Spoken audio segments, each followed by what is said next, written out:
چھوٹی سی چھوٹی نیکی کو حقیر نہ جانیں، ہر نیکی کو کریں، بے مقصد باتوں سے بچیں، فضول باتوں سے پرہیز کریں، موبائل پہ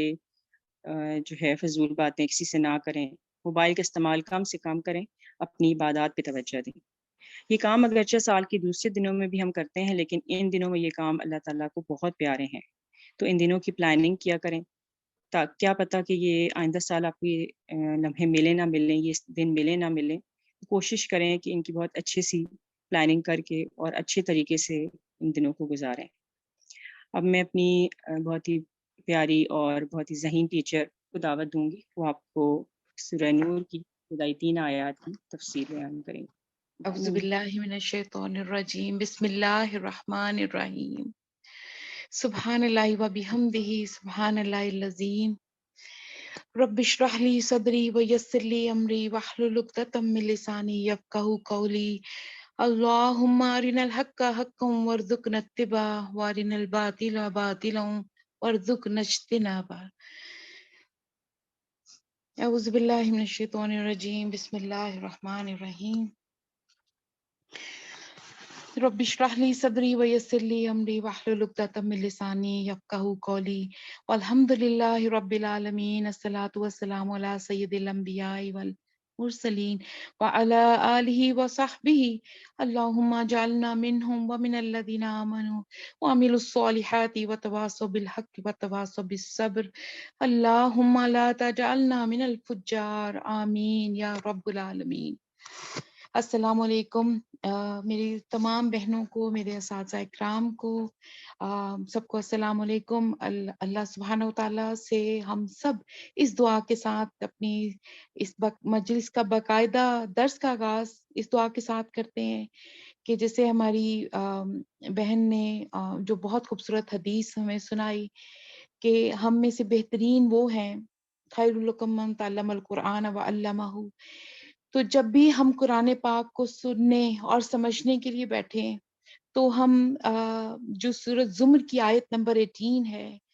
جس میں ہمیں اللہ سبحانہ و تعالیٰ ہم سے ارشاد فرماتے ہیں کہ الذین یستمعون القول فیتبعون احسنہ اولئک الذین ھداھم اللہ واولئک ھم اولو الالباب، یعنی وہ جو بات کو توجہ سے سنتے ہیں پھر اس کے بہترین پہلو کی پیروی کرتے ہیں، یہی وہ لوگ ہیں جنہیں اللہ نے ہدایت دی ہے، اور یہی وہ لوگ ہیں جو عقل مند ہیں۔ اور سورہ الاعراف میں بھی اسی طرح سے اس کی آیت نمبر 204 میں ارشاد ہوتا ہے ہمارے لیے وَإِذَا قُرِئَ الْقُرْآنُ فَاسْتَمِعُوا لَهُ وَأَنصِتُوا لَعَلَّكُمْ تُرْحَمُونَ، کہ جب قرآن پاک کو پڑھا جا رہا ہو تو اسے پوری توجہ کے ساتھ سنا کرو اور خاموش رہا کرو تاکہ تم پر رحم کیا جائے۔ پھر اسی طرح سے ہم یہ دیکھتے ہیں کہ جو سورت جیسے سورت نور، جیسے ہماری چھوٹی سی پیاری سی بیٹی نے جو تلاوت کی اور جو ترجمہ آپ نے سنا، سورت نور مدنی سورت ہے، اس کے 9 رکوع ہیں، 64 آیات ہیں۔ مصحف میں ترتیب کے اعتبار سے سورہ نور جو ہے وہ 24 نمبر پہ ہے، اور اس کے بارے میں ارشاد ہوتا ہے کہ حضور صلی اللہ علیہ وسلم نے بھی ارشاد فرمایا کہ حضرت عمر رضی اللہ تعالیٰ عنہ سے روایت ہے کہ اپنے مردوں کو سورہ المائدہ اور عورتوں کو سورہ نور کی تعلیم دو۔ تو جو سورہ نور میں جو احکامات ہیں اور جس طرح سے اللہ سبحانہ و تعالیٰ نے سورہ نور کا باقاعدہ جو آغاز کیا ہے، تو یہ ہمیں بتاتا ہے کہ اس سورہ مبارکہ میں کس طرح سے اللہ تعالیٰ نے ہمارے لیے ارشاد فرمایا۔ خاص طور پر جو احکامات اللہ تعالیٰ نے نازل کیے ہیں، وہ احکامات وہ ہیں کہ جو اللہ تعالیٰ نے جن کو ہم پر نازل کیا اور جو ہم پر فرض فرمایا۔ تو ہم سورہ مبارکہ کی طرف چلتے ہیں، لیکن اس سے پہلے میں آپ کو ایک حدیث مبارکہ جو ہے وہ میں سنانا چاہوں گی کہ حضور صلی اللہ علیہ وسلم جو ہے راشد بن سعد مقرائی رضی اللہ تعالیٰ عنہ کہتے ہیں کہ وہ روایت کرتے ہیں حضور صلی اللہ علیہ وسلم نے فرمایا کہ معراج کی رات میں کچھ ایسے لوگوں کے پاس سے گزرا جن کے چمڑے کی آگ سے بنے ہوئے، مطلب جن کے بالوں کو جو ہے وہ چمڑے کی آگ سے بنے ہوئے کینچیوں سے کاٹے جا رہے تھے۔ تو میں نے جبرائیل سے پوچھا کہ یہ کون لوگ ہیں، تو انہوں نے بتایا کہ یہ وہ لوگ ہیں جو عورتوں کو اپنی طرف مائل کرنے اور بدکاری کرنے کے لیے بناؤ سنگھار کرتے تھے۔ پھر میرا ایک گزر ایک کنویں پر ہوا جس میں سے نہایت بدبودار جو بھبک تھی وہ اٹھ رہی تھی، تو اور اندر سے چیخنے کی آوازیں آ رہی تھی. تو میں نے جبرائیل سے پوچھا کہ یہ کون لوگ ہیں؟ تو انہوں نے بتایا کہ یہ وہ عورتیں ہیں جو بدکاری کے لیے زینت اور آرائش کرتی تھی اور وہ کام کرتی تھی جو ان کے لیے جائز نہیں تھا. تو یہ حدیث مبارکہ، اور اس کے بعد جب ہم قرآن پاک کی آیات کی طرف دیکھتے ہیں تو ہمیں یہ اندازہ ہوتا ہے کہ اللہ سبحانہ و تعالیٰ نے جو سورہ مبارکہ جب یہ نازل کی، کیونکہ یہ مدنی سورت ہے اور جو اس کا آغاز ہوتا ہے تو اللہ سبحانہ و تعالیٰ ارشاد فرماتے ہیں سورۃ انزلناہا، کہ یہ ایک سورت ہے جسے ہم نے نازل کیا ہے. قرآن پاک تو پورا کا پورا اللہ سبحانہ و تعالیٰ کا کلام ہے. تو یہ ایسی سورہ مبارکہ ہے کہ جس میں اللہ سبحانہ و تعالیٰ نے اس کو دوبارہ اس کی تصدیق کی کہ یہ کلام پاک ایسا ہے، یہ وہ سورہ مبارکہ ہے، یہ سورہ نور ہے. اللہ نور السماوات والارض، اس آیت مبارکہ میں اللہ سبحانہ و تعالیٰ جو نور کی طرف ہمیں ہماری توجہ دلاتے، تو نور کیا ہے؟ نور بنیادی طور پر ہدایت ہے. نور اتنی وسعت رکھتا ہے، یہ معنی اپنے معنوں میں یہ لفظ کہ ہم اس کا احاطہ کرنے کے سے قاصر ہیں. کہ جیسے ہم اگر یہ دیکھیں کہ جب ہم دین کی طرف آتے ہیں، جب ہم ہدایت کی طرف آتے ہیں، جب ہم اللہ کے کلام کو سنتے ہیں تو ایسے لگتا ہے کہ ہمارا دل نور سے بھر گیا ہے. جب ہم کوئی نیکی کرتے ہیں تو ہمیں لگتا ہے کہ اللہ سبحانہ و تعالیٰ نے ہمیں اپنے نور سے کوئی نور عطا کیا ہے. تو یہ نور جو ہے یہ پوری کائنات ہے، سمجھیں کہ یہ کائناتی نور سے مربوط ہے. اور ہماری اگر جو ہدایت والی روح ہے وہ نور ہے. اور جب ہم یہ قرآن پاک پڑھتے ہیں، سنتے ہیں، اس کو سمجھتے ہیں، اور جب ہم اللہ تعالیٰ سے ہدایت کی دعا مانگتے ہیں تو اللہ سبحانہ و تعالیٰ اپنی ہدایت کی جو روشنی ہے وہ جب ہمارے دلوں میں ڈالتے ہیں تو یقیناً وہ پھر نور بن جاتا ہے. تو اللہ سبحانہ و تعالیٰ نے اس سورہ مبارکہ کے آغاز میں ہی کہا کہ یہ یعنی ایسا اللہ تعالیٰ نے اعلان شاہی کیا کہ اس سورہ مبارکہ کو انزلناہ و فرضناہ، کہ ہم نے اس کو نازل کیا ہے اور ہم نے اس کو فرض کیا ہے. تو یعنی قرآن پاک تو پورا ہمارے لیے ایک ہدایت ہے، ایک مطلب وہ کتاب ہے کہ جو ہمارے لیے یعنی جو اس میں کلام جو سننے والا ہے اس کے دل میں کسی قسم کا یہ شک پیدا نہ ہو کہ یہ کلام جو ہے یہ متکلم خود ہے. یعنی اللہ سبحانہ و تعالیٰ خود یہ ارشاد فرما رہے ہیں کہ یہ کلام ہم نے نازل کیا ہے، یہ سورت ہم نے نازل کی ہے. اور یہ جو تصدیق اللہ سبحانہ و تعالیٰ کی خصوصی طور پہ سورہ مبارکہ میں ہے وہ ہمیں یہ بتاتی ہے کہ اس میں جتنے بھی بیانات ہیں، یعنی جس میں جتنے بھی اللہ تعالیٰ نے احکامات جاری کیے ہیں، ان سب کی اہمیت جو ہے وہ اتنی زیادہ ہے ہماری زندگی میں کہ اس میں ہمارے لیے ان کو چھوڑنا یا ان سے روگردانی کرنا وہ ہمارے لیے کسی بھی طرح سے فائدہ نہیں دیتی. یعنی یہ ہے کہ وہ ہمارے لیے ہدایت ہمیں دکھاتی ہے اور ہمیں ہدایت کے راستے پر چلنے کے لیے مدد فرماتی ہے. تو انزلنا یعنی اللہ سبحانہ و تعالیٰ نے اس کو نازل کیا ہے، اللہ تعالیٰ نے اس کو ہر چیز سے محفوظ کیا ہے، اور اللہ سبحانہ و تعالیٰ نے جو اس میں فرض کیے ہیں جو بھی احکامات، تو اس میں ہمارے لیے کسی بھی قسم کی کوئی گنجائش نہیں کہ ہم اس کے اوپر عمل نہ کریں. یعنی یہ ہے کہ اللہ تعالیٰ نے اس میں جو حلال کا حکم دیا ہمیں اس کے اوپر عمل کرنا، جو حرام کا اللہ تعالیٰ سبحانہ و تعالیٰ نے ہمیں حکم دیا اور ہم نے اس کے اوپر عمل کرنا، کہ یعنی اس کو ہم نے چھوڑنا، اور جو حلال ہے اس کے اوپر ہم نے عمل کرنا، اور حرام کو اس طرح سے اللہ تعالیٰ کے یعنی ہم نے اس کو چھوڑنا. اور اس اللہ تعالیٰ نے جو صاف صاف ہدایات نازل کی جس میں یعنی فیہا وانزلنا فیہا آیات بینات، اور اللہ سبحانہ تعالیٰ ارشاد فرماتے ہیں کہ اس میں کھلی نشانیاں ہیں، واضح آیات اللہ تعالیٰ نے نازل کی ہیں، لعلکم تذکرون، تاکہ ہم